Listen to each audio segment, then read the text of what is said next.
पुरी जगन्नाथ मंदिर विषय 10टी अद्भुत रहस्य जहाँ पूरा दुनिया एवं दुनियार समस्त वैज्ञानिकों को मध्य आश्चर्य कर देछि। जय जगन्नाथ। मो उत्तम स्वागत करुछि आपण मानकु ओडिशा XYZ गोटे नुआ वीडियो को। आज ये वीडियो रे आमे कथा हबा पुरी जगन्नाथ मंदिर 10टी अद्भुत रहस्य विषय। सो फ्रेंड्स, वीडियो स्टार्ट करने पूर्व एपर्यंत जदि आपण माने चैनल को सब्सक्राइब करना तो चैनल को सब्सक्राइब कर दियंतु एवं बेल आइकन को प्रेस कर दियंतु एवं वीडियो को लाइक सहित तले जय जगन्नाथ करी कमेंट निश्चय करंतु एवं वीडियो को अधिक रु अधिक ओडिया फ्रेंड्स मानकु शेयर भी करंतु। नंबर 1, मंदिर भितर समुद्रर ध्वनि शुणा जाए ना। जमीती कि आपण माने जानिछंती कि पुरीर जगन्नाथ मंदिर समुद्र कूलर बहुत पाखरे एवं आश्चर्यर कथा ये कि जबे आपण मंदिर भितर को जिबे केवल सिंहद्वार भितर को पशिबा परे ही आपण को समुद्र ध्वनि बिल्कुल भी शुणा जीव नाही एवं मंदिर जब आपण बाहरिबे सिंहद्वार जस्ट बाहरिबा परे ही आपण को समुद्र ध्वनि शुणा जाय थाए।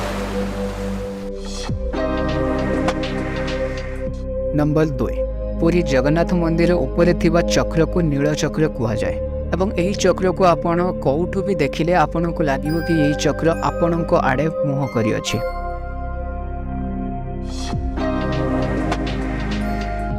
नंबर 3, प्रत्येक दिन बदली जाए मंदिर नेत। पुरी जगन्नाथ मंदिर ही दुनिया रे एकमात्र मंदिर जहार नेत प्रत्येक दिन बदला जाए एवं माना जाए कि कौनसी भी दिन जदि मंदिर नेत बदला न जाए तो मंदिर पूरा 18 वर्ष पई बंद हो जिवो एवं यार नेत बदलिबा प्रक्रिया मध्य बहुत दर्शनीय।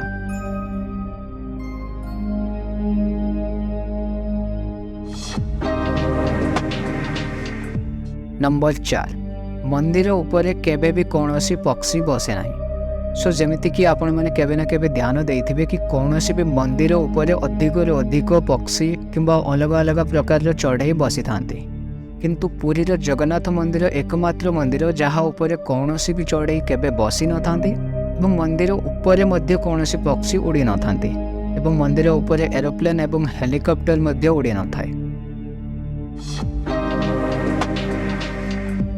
नंबर 5, मंदिर छाई केबे भी देखा जाए नहीं। सो जमिति कि आपण माने जानिछंती कि पुरीर जगन्नाथ मंदिर एक विशाल मंदिर, किंतु आश्चर्यर कथा ये कि केबे भी आपण को मंदिर छाई देखा मिल न थाए।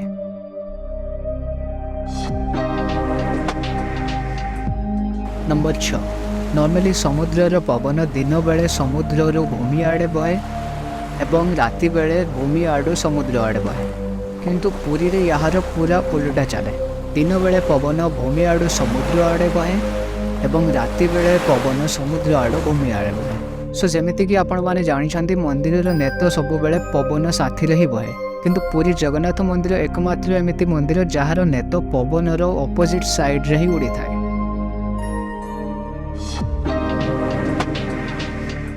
नंबर 7, पुरी जगन्नाथ मंदिर रे प्रत्येक दिन सेम मात्रार प्रसाद बना जाए, हेले केबे भी यही प्रसाद कम भी पड़े नाही किंबा केबे भी यही प्रसाद अधिक किंबा नष्ट हुए नाही।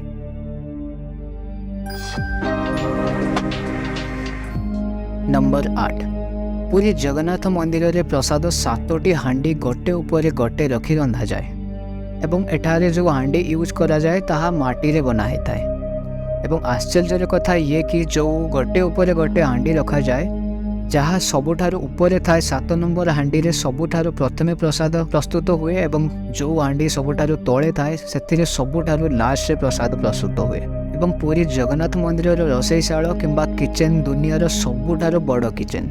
एठारे पाखापाखि 800 रु अधिक पूजारी प्रसाद बनैबार सेवा करती।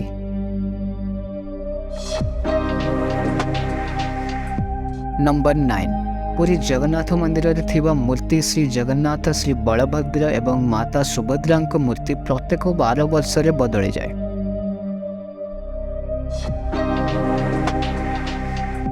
नंबर 10, कह जाए कि भगवान श्री कृष्ण जेबे तांको देह त्याग करथिले तांकर अंतिम संस्कार जेबे करा जायतिला तांकर हृदय को छाड़ी तांकर पूरा शरीर 5 तत्व रे लीन हो जायतिला एवं तांको हृदय एबे भी ठीक सही बड़े श्री जगन्नाथ महाप्रभु को शरीर रे अछि। सो फ्रेंड्स आशा करुँच आपण मानकु वीडियो भल लगी एवं इनफॉर्मेटिव लगी वीडियो को अधिक ओडिया फ्रेंड्स मानकु शेयर करंतु एवं वीडियो को लाइक सहित तले जय जगन्नाथ निश्चित भाव कमेंट करंतु एवं नेक्स्ट वीडियो कौ टॉपिक रे देखिबा पई चाहुछंती ताहा मध्ये आपण कमेंट करी मते सजेस्ट करि पारिबे एवं एपर्यंत जदि चैनल को सब्सक्राइब करि नांती तो चैनल को सब्सक्राइब कर दियंतु एवं बेल आइकन को प्रेस कर दियंतु। देखा हवा नेक्स्ट वीडियो रे, से पर्यंत जय जगन्नाथ।